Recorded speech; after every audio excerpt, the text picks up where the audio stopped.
እዛ ሺቲ ነው የሚለብሱት። ለምንድን ነው ማለት ለምንድን ነው የምትጠይቀኝ የሚሉ ችኮች ናቸው። ገባ ለምን ጠይቃለሁ አይነት አልገባችሁ እናንተ ፋራዎች። ጃኒ ገብቶናል። እንደ ሀገር ችግር የሆነብን ነገር ምን እንደሆነ ታውቃላችሁ? ማንን ታዋቂ ማድረግ እንዳለብን አለማወቃችን። እቺ ልጅ በግልጽ አማርኛ የድሬዳዋ ሴቶች ሺቲ የሚለብሱት ለወሲብ እንዲመቻቸው በሚል ነው ብላ ተናግራለች። እኔ 5 ዓመት ድሬዳዋ ኖሬያለሁ። ዩኒቨርሲቲ እዛን የተማርኩት። በኖርኩባቸው ዓመታት እንደዚህ አይነት ሜንታሊቲ ያላቸው ሴቶች አጋጥሞኝ አያውቁም። ሲጀመር ድሬዳዋ ውስጥ ሺቲ የሚለበሰው በጣም ከፍተኛ የሆነ ሙቀት ስላለ ነው። ሕፃን በሉ ወጣት በሉ ትላልቅ ሴቶች ሳይቀሩ እዛ ሀገር የሚለበሰው 90%ቱ ሺቲ ነው። ምክንያቱ ሙቀት ስለሆነ ብቻ። እና እንደዚህ ሆኖ ሳለ አንዲት ሴት ወደዚህ ቲክቶክ መታ የድሬዳዋ ሴትን ለወሲብ ብትጠይቋት አንተ ፋራነ እንዴ እስክትል ድረስ ይሄ በጣም ቀላሉ ጥያቄ ነው ብላ ድሬዳዋ ውስጥ ያሉት ሴቶች ለወሲብ ክፍት እንደሆኑ ሺቲም የለበሱት ለወሲብ እንዲመቻቸው ነው ብላ መናገሯ በጣም ነው የሚያሳፍረው። የሆነ አንድ ሰው 10 ሰው ብትናገር እኮ ኢትስ ኦኬ ሜቢ ሊሆን ይችላል። መላው የድሬዳዋ ሴቶችን ነው የተናገረችው። እዚህ ጋር ለመጨመር የምፈልገው የድሬዳዋ ሕዝብ ግልጽ ነው፣ ምንም ነገር አይፈራም ሲባል ለወሲብ ክፍት ነው ማለት አይደለም። ለወሲብ ሲጠየቁ ወዲያውኑ እሺ ነው የሚሉት ለማለት አይደለም። የድሬዳዋ ሕዝብ ግልጽ ነው ማለት በጀርባ ሆኖ ምንም ነገር አያደርግባችሁም፣ መናገር የሚፈልገውን ማድረግ የሚፈልገውን በግልጽ አማርኛ ነው የሚናገረው ለማለት ተፈልጎ እንጂ ለብልግና ወዲያውኑ እሺ ይላል ለማለት አይደለም። እና አንዳንድ ጊዜ ስለ ድሬዳዋ የምታወሩትን ነገር እዛ ከሕዝቡ ጋር ሳትኖሩ በወሬ ብቻ ሰምታችሁ ጀጅ ለማድረግ አትሞክሩ። እስቲ መጀመሪያ ከሕዝቡ ጋር ኑሩና ያኔ ስለ ሕዝቡ ምን ማለት እንዳለባችሁ በግልጽ ትናገራላችሁ። በነገራችን ላይ ይህ ጉዳይ በጣም ቀላል ነገር አይደለም፣ እንደ ቀላል የሚታለፍ ነገር አይደለም። ይቅርታ ልትጠይቅበት የሚገባ ጉዳይና። ሰላም እንዴት ናችሁ ውድ የቲክቶክ ቤተሰቦቼ? ይሄ ቪዲዮ የይቅርታ ቪዲዮ ነው። ቪዲዮ ረዥም ነው፣ ተቆርጦ ነው የተፖሰተው። ቢሆንም ግን ቃላቱ ልክ አልነበረም። እናንተ ልክ ናችሁ እና በጣም በጣም ይቅርታ ከልቤ ነው። እናቴ ሺቲ ለብሳ ነው ያሳደገችኝ እና ሌላ ነገር ወይም ደግሞ ተንኮል አስቤ ወይ ደግሞ እናንተን ለመናገር አስቤ አልነበረም። ጀስት ላይቭ ላይ እየተጫወት ነበረ፣ እየተነጋገርን ላይክ በቀልድ መሀል ላይ የተወራ ወሬ ነው እና ለዛም ይቅርታ በጣም ሁላችሁም የድሬዳዋ ሰዎች በጣም ወዳችኋለሁ። ከአንዴም ሁለቴ መጥቻለሁ። በጣም አሪፍ ሰው ናችሁ፣ በጣም ጸደይ ሰው ናችሁ። እግዚአብሔርን ወዳችኋለሁ ድሬዎች። መጥቼ እንደውም ቪዲዮ ሰራለሁ፣ ሀግ አደርጋለሁ፣ አቅፋለሁ ድጋሚ ማለት ነው እና ወዳችኋለሁ። አዎ ጃኒ ታስራለች። አዎ ጃኒ ተይዛለች። አዎ ጃኒ ሚዲያ ላይ የተናገረችው ነገር ስህተት ነው፣ አንክድም፣ ስህተት ነው። ምክንያቱም አንድ ማህበረሰብን በዚህ ደረጃ ኢትዮጵያ ሀገር ላይ ሁሌ ነው የምንላችሁ፣ እዚህ ሀገር ላይ ተቀምጣችሁ የሰውን ብሔር፣ የሰውን ዘር፣ የሰውን ሃይማኖት፣ የሰውን ማንነት ማንቋሸሽ በህግ ያስጠይቃል። ምናልባት እናንተ ውጭ ሀገር ላይ ሆናችሁ እንደልባችሁ ስለምታወሩ ስለምትናገሩ ሌላውም ልክ እንደናንተ አፉን እንዲከፍት የምትገፋፉ ሰዎች አላችሁ። ግን ሀገሪቱ ህግ አላት፣ በህግ ትጠየቃላችሁ። ጥፋት ባጠፋችሁ ቁጥር ይጠይቃችኋል። ስህተት ከሆነ ማህበረሰብ አዝነናል፣ ተቀይመናል ብሎ የተናገርከውን ንግግር አዳምጦ ከተመለከተ የሚያስጠይቅ ከሆነ ትጠየቅበታለህ። ይህንን ማወቅ አለባችሁ። ጃኒ አዎ ስህተት ሰርታለች። የድሬዳዋን የሀረርን ህዝብ አስቀይማለች።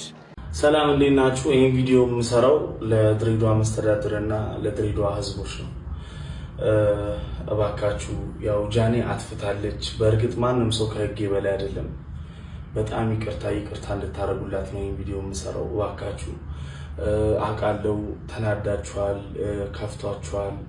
የድሬዳዋ ህዝብ በሙሉ እባካችሁ ይቅርታ እንድታረጉላት እለምናለሁ።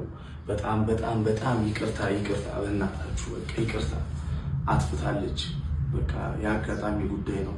እግዚአብሔር ልባችሁን ቢያራራውና ይቅርታ እንድታረጉ እባካችሁ እለምናችኋለሁ። በእግዚአብሔር በቃ እለምናችኋለሁ። በቃ ይገባኛል ስሜታችሁ ምናምን፣ ግን አጋጣሚ ነው። በቃ ምንም ማለት አልችልም። ህግ የያዘው ጉዳይ ነው። ግን ይቅርታ አድርጉልን እባካችሁ፣ በጣም ይቅርታ አድርጉላት። ሌላ ሱስ አድርጉ። ብዙ ሰዎች ይቸገራሉ ሴጋ በመምታት። የዋህ ሆነክ ለራስህ ማለት ነው ብትመታ ቀስ በቀስ ማርያምን እኔ ኮንትሮል ማድረግ አልችልም። ስለዚህ ሌላ ሱስ አድርግልኝ። ብትመታስተር ብታጨስ ምናምን ብታጨስ አድርገው። ብታጨስ ሚመቱትስ ንገራቸው። አንተ ወይ እንትን ወደዛ አድርገው ሰዎች እሺ በቃ ፈስቻለሁ። እኔ እኮ ሲጀመር መምታት ሲል ጠበቅ የሚያደርገው ነገር እያሰቀኝ እኮ እንደዛ ምን ማድረግ አይቻልም። እሺ ላውራ። እሺ ስለዚህ ይውና ካለበት ዮናታን ትወጣለህ። አንተ እናስወጣለን። ማርያም ይወጣ ይውና ይውና ካለበት በቃ በቀን አንዴ መምታት ትችላለህ፣ ግን ቀስ በቀስ እየቀነሰ ይመጣል። ለመምታት ያለህ ፍላጎት ቃሉ ነው የጨነቃችሁ። ውጡ በቃ ለኔ ያወራል። ይሄን መልእክት እስኪያስተላልፍ ነው።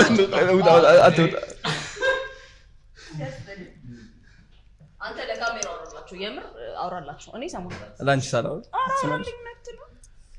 እና ምንድነው መሰለሽ ማህዬ በቀን አንዴ መምታት ከበሪቱ ውጡ ባካችሁ አንዴ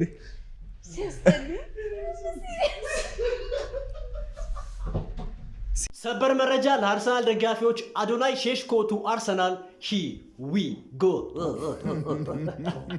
አሁን ከዚህ በኋላ ቀጣይ ዓመት ቻምፒየንስ ሊጉ፣ ፕሪሚየር ሊጉ፣ ኤፍኤ ካፑ፣ ካራቦ ካፕ፣ ኮሚኒቲ ሺልድ ትሪቡኑ ላይ እናንተ ነው። ምክንያቱም መቼ የሆነ አጥቂ ነው ያስፈረማችሁት። ቢያንስ የተሻለውን ታርጌት ይመታል ብዬ ተስፋ አደርጋለሁ። እኔ ግን ጎስትና ፕሮሚስ ለምን ይሄን አጥቂ እንዳልፈለጋችሁት እኔ እንጃ አልገባኝም። ወደ ኦሪጂናሉ ሂር ዊ ጎ ስንመለስ አዲሱ ፈራሚያችን የሆነው ራያን ኢትኑሪ የሜዲካል ምርመራውን ጨርሷል። ቀጣይ ከሲቲ ከዋናው ቲም ስኳድ ጋር በልምምድ ቦታ ላይ እናየዋለን።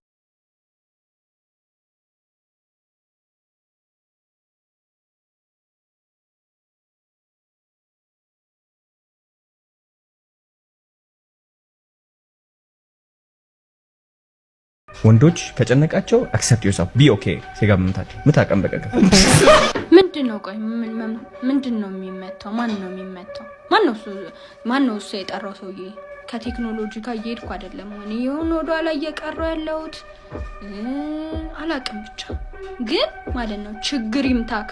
ስለ ጡጡላክ ነው የምታወራው? ግን ስለ ጡጡላክ ያን ጠልጥልህ መልካኛ። የሰው ጥላቻና ተረባ የሚያስፈራችሁ ከሆነ አሁኑኑ ወደ ኮሜንት ግቡና ሰው ስለኔ የሚናገረው ነገር ተመልከቱ። እኔን ለመተረብ፣ እኔን ለማወዳደቅ፣ ቀኔ ላይ ለመሳቅ ይሆናል የማልረባ ሰው እንደሆንኩኝ፣ ዝቅተኛ እንደሆንኩኝ፣ አዲክትድ እንደሆንኩኝ ምናምን እነዚህ ሰዎች ማለት ነው ዝም ብዬ ቁጭ ብዬ በቃ እነሱን እያየሁ የማለቅስ የምጨናነቅ የተዳከምኩኝ የሞትኩኝ ሰው ይመስላችኋል። ግን የማያስቡት ማንነት አለ። አዶናይ እዚህ ደረጃ እንዲደርስ ማለት ነው በብዙ ነገር አልፍ ያለው ሰዎች እንደዚህ በግሩፕ አብረው እኔን እየተረቡ ምናምን የሆነ ተረባቸው ላይ እንደ ህፃን ልጆች የማይበት መነጽር ለመገንባት በጣም ብዙ ጊዜ ፈጅቶብኛል። ምክንያቱም እንደ ኢትዮጵያውያን ትልቁ እስር ቤታችን ምን እንደሆነ ታውቃላችሁ? የሰው ተረባ ነው፣ የሰው ስልቂያ ነው፣ የሰው ማወዳደቅ ነው። ሰው ዝቅ እንዳያደርገን እንፈራለን። በጣም መከበር እንፈልጋለን በጎረቤታችን። ምክንያቱም አስተዳደጋችን እንዳለ ማለት ነው ላይክ አንተ ልጅ እንደ ጎረቤት ሁን፣ አንቺ ልጅ እንደ ጎረቤት ሁኚ፣ ከዚህ ሰው ካልበለጥ ካላነስክ ምናምን እነዚህ ሁሉ ህጎች እየተነገረን ስላደግን በጣም ቫልዩ እናደርጋለን የጎረቤት ሪስፔክት ማለት ነው። እኔ ደግሞ ልብ ብዬ ያስተዋልኩት እግዚአብሔር ያስተማረኝ አንድ ነገር ቢኖር አዶናይ የማንም ሰው ክብር አያስፈልግም። አንተ ራስህን የምታከብር ከሆነ ራስህን ማታከብር ከሆነ ሁሌም ክብር ለመልቀም ትዞራለህ። ክብር ለመልቀም ስትዞር ደግሞ ማለት ነው ሁሌም አብሰት ትሆናለህ። ሁሌም ሰው ያስቆጫሃል፣ ያናድድሃል፣ ያዳክመሃል። አያችሁ ከውጫዊ ዓለም ምንም ነገር የምትፈልጉ ከሆነ ክብር፣ ፍቅር የምትጠብቁ ከሆነ ማለት ነው ሁሌም እስረኛ ናችሁ፣ የዚህ ዓለማዊ ህይወት እስረኛ።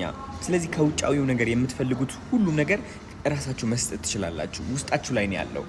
ገባችሁ አይደለ? ከሰው የምትፈልጉት ክብር እዚህ ውስጥ አለ ኦሬዲ። ከሰው የምትፈልጉት ፍቅር እዚህ ውስጥ አለ ኦሬዲ።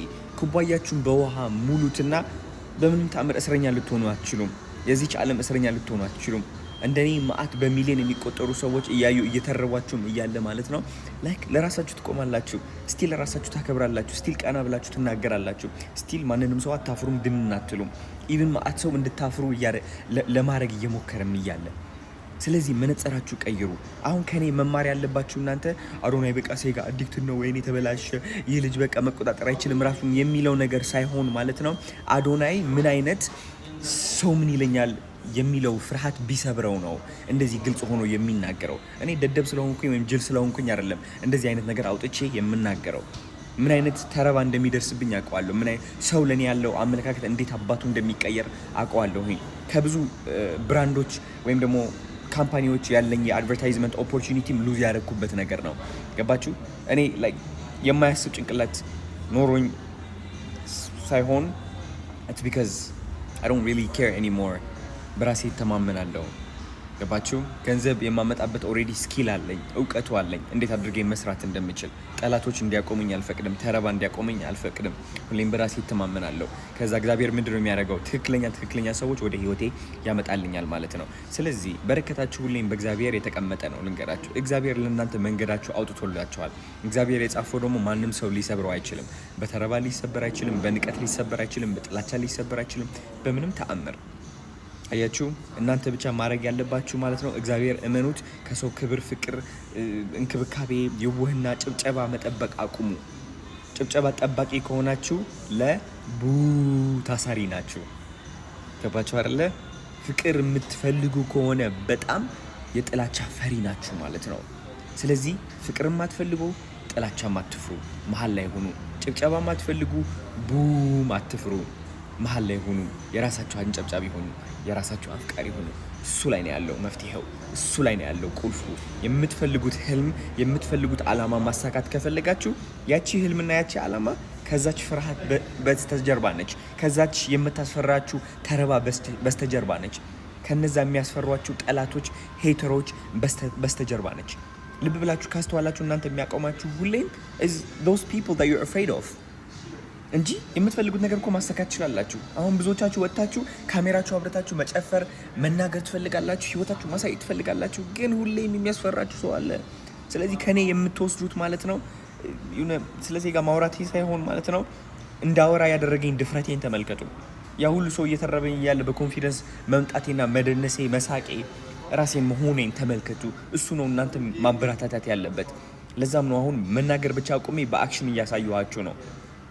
ገባችሁ አይደል? እንጂ ያ ሴጋ የአራተኛ ክፍል ያልኩት ሁሉ ነገር ራሴ ላይ እዚህ መያዝ እችል ነበረ።